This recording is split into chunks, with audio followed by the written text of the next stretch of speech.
ಚರಂತಪ್ಪಜ್ಜ ಮಹಾಸ್ವಾಮಿಗಳು ಶಿಕ್ಷಕರಿದ್ದರು, post master ಇದ್ದರು. ಅವರು ವಾಕ್ಶಕ್ತಿ ಇತ್ತು, ತಪಸ್ವಿಗಳಿದ್ದರು. ಅವರು 84ನೇ ಇಸ್ವಿಗೆ ನಂದೀಪುರ ಮಠ ಕಟ್ಟಿ ಅಲ್ಲಿಂದ ಇಲ್ಲಿ ತನಕ ಸುದೀರ್ಘವಾಗಿ ಎಲ್ಲ ಭಕ್ತರಿಗೆ ಆಯುರ್ವೇದ ಮತ್ತು ಆರೋಗ್ಯದ ಬಗ್ಗೆ ಮತ್ತು ಪೂಜೆ ಜಪ ತಪ ಪರಂಪರೆ ಬಗ್ಗೆ ಭಕ್ತರಿಗೆಲ್ಲ ತಿಳಿಸಿ ಮಾರ್ಗದರ್ಶನ ಮಾಡಿ ಪರಿಹಾರ ಕೊಡ್ತಕ್ಕಂಥ ಕೆಲಸವನ್ನು ಮಾಡ್ತಿದ್ರು. ಅವರ ಶಿಷ್ಯರ ಇಲ್ಲಿ ಬೆಂಗಳೂರಾಗ ಸುಮಾರು ಒಂದು 15-20 ಲಕ್ಷ ಜನ ಅವ್ರ ಶಿಷ್ಯರದ. ಹಾಗಾಗಿ ಆ ಶಿಷ್ಯರೆಲ್ಲ ಸೇರಿ ನಾವು ಅಜ್ಜನ ಸ್ಮರಣೋತ್ಸವ ನಾವು ಅಲ್ಲಿಗೆ ಬರೋಕ್ಕಾಗಲ್ಲ, ಹಾಗಾಗಿ ನಾವು ಇಲ್ಲೇ ಮಾಡ್ತೀವಿ ಅಂತ ಹೇಳಿ ಅವರು ಭಿನ್ನಯ ಹಾಕಿದ್ದಕ್ಕೆ ನಾವು ಅವರ ಒಪ್ಪಿಗೆ ಮೇರೆಗೆ ಇಲ್ಲೇ ಒಂದು ಆ ಭಕ್ತರದ ಒಂದು ಸಮಿತಿ ಮಾಡಿ ಪ್ರತಿ ವರ್ಷ ಇದು 22ನೇ ವರ್ಷ, 21 ವರ್ಷ ಮುಗಿದು 22ನೇ ವರ್ಷ ಅಜ್ಜವ್ರದ್ದು ಸ್ಮರಣೋತ್ಸವ ಮಾಡ್ತೀವಿ. ಈ ಎಲ್ಲ ಕಾರ್ಯಕ್ರಮ ಇಲ್ಲಿ 10 ಗಂಟೆ ಒಳಗೆ ಸಂಜೆಗೆ 5 ಗಂಟೆ ಮೇಲೆ ಅವರು ಸಾವಯವ ಕೃಷಿ ಮಾಡ್ತಿದ್ರು. ಅಲ್ಲಿ ತೋಟದಲ್ಲಿ ಸುಮಾರು 300-400 ಆಕಳಿದ್ವು. ಸುಮಾರು ಒಂದು 14 ಜನ ಆಳಿದ್ರು ಅಲ್ಲಿ ಕೆಲಸ ಮಾಡೋರು. ಬೆಳಗ್ಗೆ ಸಮಯ ಸಂಜೆಗೆ ಹೋಗಿ ತೋಟದಾಗ ಕೆಲಸ ಮಾಡ್ತಿದ್ರು. 80ನೇ ದಶಕದ ಆಚೆ ಕ್ಷೇತ್ರೋತ್ಸವ ಮಾಡಿದರು. ಅಜ್ಜವ್ರಿಗೆ ಸಾಕಷ್ಟು ಪ್ರಶಸ್ತಿ ಈಗೆಲ್ಲ ನಮಗೂ ಕೃಷಿ ಪಂಡಿತ ಪ್ರಶಸ್ತಿ ಬಂದತೆ. ಇದು ಬಂದತ್ತಂದ್ರೆ ಚರಂತ ಅಜ್ಜರ ಸಾಧನೆ, ನಮಗೆ ಸುಮ್ಮನೆ ಅವ್ರ ಹೆಸರ ಮೇಲೆ ನಮಗೆ ಬಂದತ್ತೆ ಅಷ್ಟೇ. ಆದರೆ ಅವರು 80ನೇ ದಶಕದ ಆಚೆ ಆವಾಗ ಎಕರೆಗೆ 50 ಕ್ವಿಂಟಲ್ ಶೇಂಗಾ, 60 ಕ್ವಿಂಟಲ್ ಮೆಕ್ಕೆಜೋಳ ಬೆಳೆದು ನಾಡಿಗೆ ತೋರಿಸಿದ ಕೀರ್ತಿ ಅವ್ರಿಗೆ ಸಲ್ತದೆ. ಹಾಗಾಗಿ ಇತ್ತೀಚೆಗೆ ಪ್ರಶಸ್ತಿಗಳು ಅಂತಂದ್ರೆ ಅಲ್ಲಿ ಇನ್ಫ್ಲುಯೆನ್ಸ್ ಮಾಡಿ ದುಡ್ಡು ಕೊಟ್ಟು ಹಿಂಗೆಲ್ಲ ಮಾಡ್ತಾರೆ.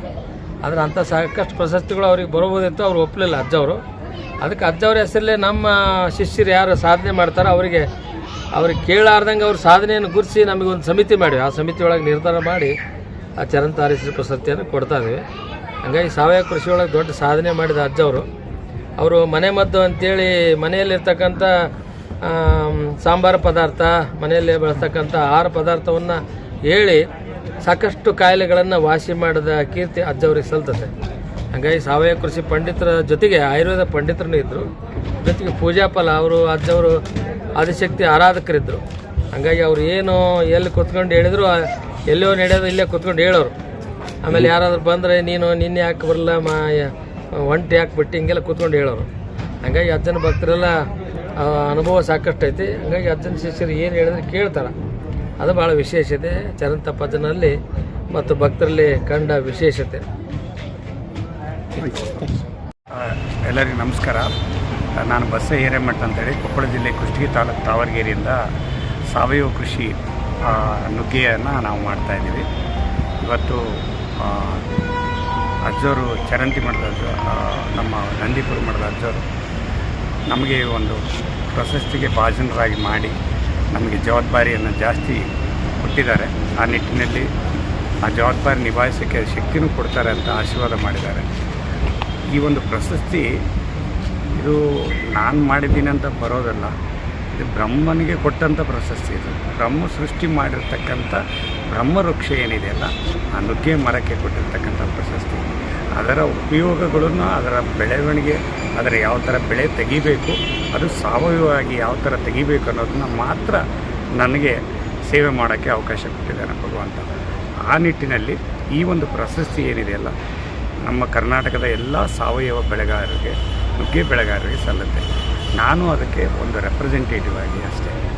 ಈ ನಿಟ್ಟಿನಲ್ಲಿ ಇದು ಎಲ್ಲ ಒಂದು ಅಜ್ಜವರವರ ಆಶೀರ್ವಾದ, ಒಂದು ಪ್ರೋತ್ಸಾಹ ಸಾವಯವ ಕೃಷಿಗೆ ಏನಿದೆ ಅದು ಈ ಕರ್ನಾಟಕದಾದ್ಯಂತ ಈ ಒಂದು ನಿಮ್ಮ ಒಂದು ಮೀಡಿಯಾ ಮೂಲಕ ಒಂದು ಪ್ರಚಲಿತವಾಗಿ ಎಲ್ಲರೂ ತಿಳಿದುಕೊಂಡು ಸಾವಯವ ಕೃಷಿಯಲ್ಲಿ ನುಗ್ಗಿಯ ಬೆಳೆಯನ್ನು ತೊಡಗಿಸ್ಕೊಂಡ್ರೆ ಎಲ್ಲರಿಗೂ ಲಾಭದಾಯಕ, ಆರೋಗ್ಯದಾಯಕ, ಸಂಪೂರ್ಣವಾಗಿ ಕೆಲವೊಂದು ಕಾಮನ್ ಲೈಫ್ ಡಿಸೀಸಸ್ ಅಂತ ಏನಿದೆ, ಲೈಫ್ ಸ್ಟೈಲ್ ಡಿಸೀಸಸ್, ಡಯಾಬಿಟಿಕ್ ಆಗಿದೆ, ಜಾಯಿಂಟ್ ಪೇನ್ ಆಗಿದೆ, ಕಿಡ್ನಿ ಸ್ಟೋನ್ ಇದೆ, ಫ್ಯಾಟಿ ಲಿವರ್ ಇದೆ, ಹೈ BP ಇದೆ, ಅಥವಾ ಅಸ್ತಮಾ ಇದೆ, ಅಲ್ಝಮೇರಾ ಇದೆ, ಏರ್ ಫಾಲ್ ಇದೆ, ಅಥವಾ ಒಬೇಸಿಟಿ ಇದೆ, ಅಥವಾ ಕಾನ್ಸ್ಟಿಪೇಷನ್ ಇಶ್ಯೂ ಇದೆ, ಅಥವಾ ಆ್ಯಸಿಡಿಟಿ ಇದೆ, ಅಥವಾ ಗ್ಯಾಸ್ಟ್ರಿಕ್ ಇದೆ, ಈ ಥರದ ಆರ್ಥೈಟಿಸ್ ಇದೆ, ಈ ಥರದ ಎಲ್ಲ ಲೈಫ್ ಸ್ಟೈಲ್ ಡಿಸೀಸಸ್ಗಳನ್ನ ಪ್ರಿವೆಂಟ್ ಮಾಡ್ತಕ್ಕಂಥ ಶಕ್ತಿ ನುಗ್ಗೆಗಿದೆ.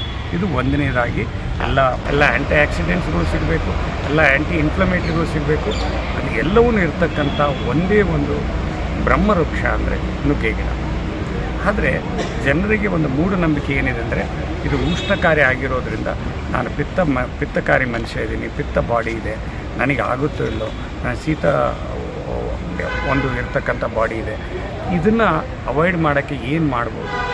ನುಗ್ಗೆ ಭಾಳ ಸಿಂಪಲ್ಲಾಗಿ ಯೂಸ್ ಮಾಡಬೇಕಂತಂದರೆ ನಿಮ್ಗೆ ಹಸಿ ಸೊಪ್ಪೆ ಸಿಗುತ್ತಾ, ಹಸಿ ಸೊಪ್ಪೆನ ಊಟ ಮಾಡಿ. ಎವ್ರಿ ಆಲ್ಟರ್ನೇಟಿವ್ ಡೇ ಊಟ ಮಾಡಿ. ಹಸಿ ಸೊಪ್ಪೆ ಸಿಗಲ್ಲ, ನುಗ್ಗೆ ಸೊಪ್ಪು ಇಲ್ಲ, ನುಗ್ಗೆ ಪೌಡ್ರ್ ಸಿಗುತ್ತೆ, ಭಾಳಷ್ಟು ಮಾರ್ಕೆಟಲ್ಲಿ ಸಿಗುತ್ತೆ. ನಾವು ಮಾಡ್ತಕ್ಕಂಥದ್ದು completely 0 chemical free certified organic ಆಗಿರೋದು ಮಾಡ್ತಾಯಿದ್ವಿ. ಅಂದರೆ ಅರ್ಥ 100% ವಿಷಮುಕ್ತವಾದ ಆಹಾರವನ್ನು ಮಾಡ್ತಾಯಿದ್ವಿ. ಅವ್ರ ಪೌಡ್ರನ್ನೂ ಸಹ ನಾವು ಕ್ಯಾಪ್ಸೂಲ್ ಮಾಡ್ತಾಯಿದ್ವಿ, ಅದನ್ನು ತೊಗೋಬೋದು. ಏನು ಡಿಫ್ರೆನ್ಸ್ ಅಂತ ನೀವು ಕೇಳ್ತೇನೆ. ಈಗ ಮಗು ಇದ್ದಾಗ ನನ್ನ ಜ್ಞಾನ ಬೇರೆ ಇರುತ್ತೆ, ಮಧ್ಯ ವಯಸ್ಕಲ್ಲಿ ನನ್ನ ಶಕ್ತಿ ಬೇರೆ ಇರುತ್ತೆ, ವೃದ್ಧನಾದಾಗ ನನ್ನ ಶಕ್ತಿ ಬೇರೆ ಇರುತ್ತೆ, ಮೆಚುರಿಟಿ ಜಾಸ್ತಿ ಇರುತ್ತೆ. ಆ ಥರ ಎಲೆ ಇದ್ದಾಗ ಸಿಗ್ತಕ್ಕಂಥದ್ದು ಕೆಲವೊಂದು ಎನ್ರಿಚ್ಡ್ ಮೆಡಿಸಿನಲ್ ವ್ಯಾಲ್ಯೂಸು ಫ್ಲವರಲ್ಲಿ ಸಿಗುತ್ತೆ. ಅದು ಇನ್ನೂ ಕಾಯಿಯಾಗಿ ಕಾಯಿದಲ್ಲಿ 10-15% ಬೆನಿಫಿಟ್ ಇದೆ, ಎಲೆಯಲ್ಲಿ 75%. ಅಂದರೆ ಫ್ಲವರ್ ಬಿಡೋಕ್ಕಿಂತ ಮುಂಚೆ ಮುಂಜಾನೆ 6-10 ಎಲೆ ಹರ್ಕೊಂಡು ಅರ್ಧ ಗಂಟೆಯಲ್ಲಿ ಊಟ ಮಾಡಿ. ಇದು ಒಂದು ಬರೀ ನ್ಯೂಟ್ರಿಷನ್ ಆಗಿ ಕೆಲಸ. ಇದು ಎರಡನೇದು ಏನಪ್ಪ ಅಂದರೆ ರೈತರಿಗೂ ಲಾಭದಾಯಕ. ಅದನ್ನು ಸಾವಯವ ಕೃಷಿಯಲ್ಲಿ ಮಾಡಿ ಬೇರೆ ದೇಶಕ್ಕೆ ಕಳಿಸಿದಾಗ ನಮ್ಮ ದೇಶದಲ್ಲಿ 100 ರೂಪಾಯಿ ಕೆ ಜಿ ಸಿಕ್ಕರೆ ಬೇರೆ ದೇಶದಲ್ಲಿ 200 ರೂಪಾಯಿ ಕೆ ಜಿ ಸಿಗುತ್ತೆ. ಇದರಿಂದ ರೈತನ ಶ್ರಮ ಒಂದೇ, ಬಟ್ ಲಾಭ ದ್ವಿಗುಣ ಆಗುತ್ತೆ. ಈ ನಿಟ್ಟಿನಲ್ಲಿ ಎಲ್ಲರೂ ತಮ್ಮ ದಿನನಿತ್ಯದ ಆರೋಗ್ಯ ಸಮಸ್ಯೆಗಳನ್ನು ಸುಧಾರಣೆ ಮಾಡ್ಕೊಳ್ಳೋಕ್ಕೆ ಸಾವಯವ ಕೃಷಿಯ ನುಗ್ಗೆ ತುಂಬ ಉಪಯುಕ್ತಕಾರಿ ಅಂತ ಹೇಳೋಕ್ಕೆ ನಾನು ಇಷ್ಟಪಡ್ತೀನಿ. ಧನ್ಯವಾದ.